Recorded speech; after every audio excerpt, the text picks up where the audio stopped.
በስመ አብ ወወልድ ወመንፈስ ቅዱስ አሐዱ አምላክ አሜን። አንድ አምላክ በሚሆን በአብ በወልድ በመንፈስ ቅዱስ መጋቢት 9 በዚች ቀን የከበረ እንድርያኖስና ሚስቱ አውሳብዮስና አርማ ሌሎች 40 ሰዎችም በሰማዕትነት አረፉ። እሊህም ምርጦች ለረከሰ ከወርቅና ከብር ለተሰራ ጣዖተ ማምለክን እምቢ ስላሉ የክብር ባለቤት ለሆነ ለጌታችን ኢየሱስ ክርስቶስ ስለሰሙ ወላውያን ጽኑ የሆነ ስቃይ አሰቃያቸው። ከዚህም በኋላ ራሶቻቸውን በሰይፍ ቆርጦ የሰማዕትነት አክሊልን በመንግስተ ሰማያት ተቀበሉ። በረከታቸው ከኛ ጋራ ለዘላለሙ ይኑር አሜን። በዚህች ዕለት ዳግመኛ ከአባ ኖብ ጋር በሰማዕትነት የሞቱ የ2000 ሰዎች መታሰቢያቸው ነው። በረከታቸው ከኛ ጋራ ለዘላለሙ ይኑር አሜን። በዚች ቀን ተጋዳይ የሆነ ጽኑ አባት ኩትን አረፈ። እርሱም በሶርያ ሀገር ስሟ በንንጣኒዎስ ከምትባል ቦታ የሚኖር ነው። አባቶቹም ከዋክብትን ያመልኩ ነበር። የአባቱ ስም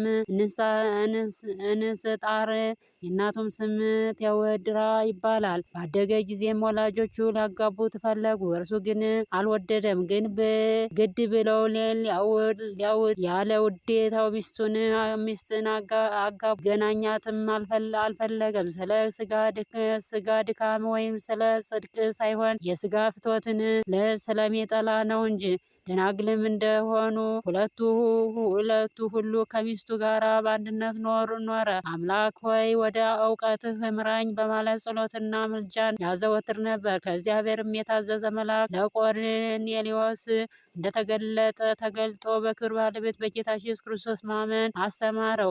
ከሐዋርያትም ወደ አንዱ ሂዶ የክርስትና ጥምቀትን እንዲያጠምቅ አዘዘው። የሐዋርያ ስብከታቸው ወራትን ነበርና ሂዶ ተጠመቀ። የቤተ ክርስቲያንንም ትምህርት ሁሉ ሕጉን ስርዓቱን ሁሉ ተማረ። መለኮታዊ ምስጢርን ተቀበለ። በየቀኑ ሁሉ የሐዋርያት ጳውሎስን ትምህርት ይሰማ ነበር።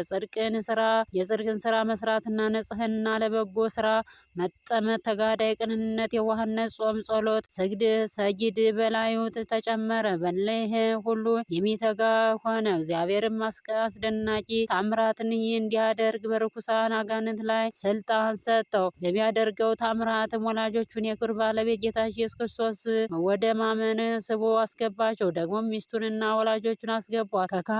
ከከሃዲያን አንዱ ለሰይጣን ሊሰዋ ወደ ጣዖት ቤት በገባ ጊዜ ቅዱስ ኩትን አውቆ በሰይጣን ላይ ጮኸ። እርሱ ሰይጣን እንጂ አምላክ እንዳልሆነ በሰው ፊት ያምን ዘንድ አዘዘ። ሰይጣንም እንዳዘዘው ራሱን ገለጠ። በዚያ የነበሩ ሁሉም የቅዱስ ኩተን አምላክ አንድ እርሱ ብቻ ነው እያሉ ጮሁ። በክብር ባለቤት በጌታችን ኢየሱስ ክርስቶስ አምነው የክርስትና ጥምቀትን ተጠመቁ። ከዚህም በኋላ ከቀላውዲዮስ ቄሳር የተላከ መኮንን የቅዱስ ኩተንን ዜናውን በሰማ ጊዜ ወታደር ልኮ ቀበረው። ስለ ስራውም ጠየቀው። እርሱም በክብር ባለቤት በጌታችን ኢየሱስ ክርስቶስ አመነ። መኮንኑም ጽኑ ግርፋት ገረፈው፣ እንዲያስሩትም አዘዘ። ይህንንም አደረጉበት። የሀገር ሰዎችም የቅዱስ ኩተንን አሰቃይተው እንዲያስሩት በሰሙ ጊዜ ሁሉም ወደ እርሱ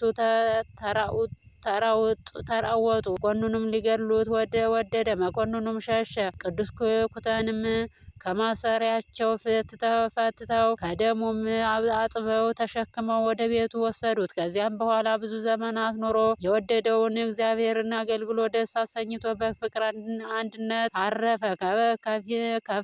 ከእረፍቱም በኋላ ቤቱን ቤተ ክርስቲያን አድርገው ስጋውን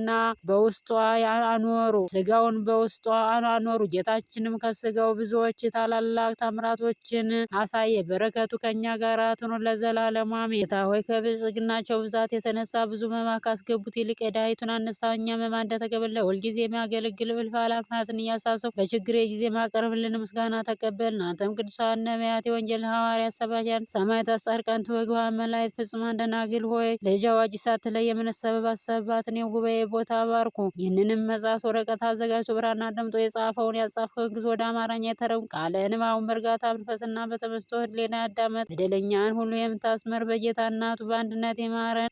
የጌታ እናቱ በማርያም ጸሎት ኢየሱስ ክርስቶስ በአንድነት ይማረን። ኢየሱስ ክርስቶስ በአንድነት ይማረን። ኢየሱስ ክርስቶስ በአንድነት ይማረን ለዘላለሙ አሜን።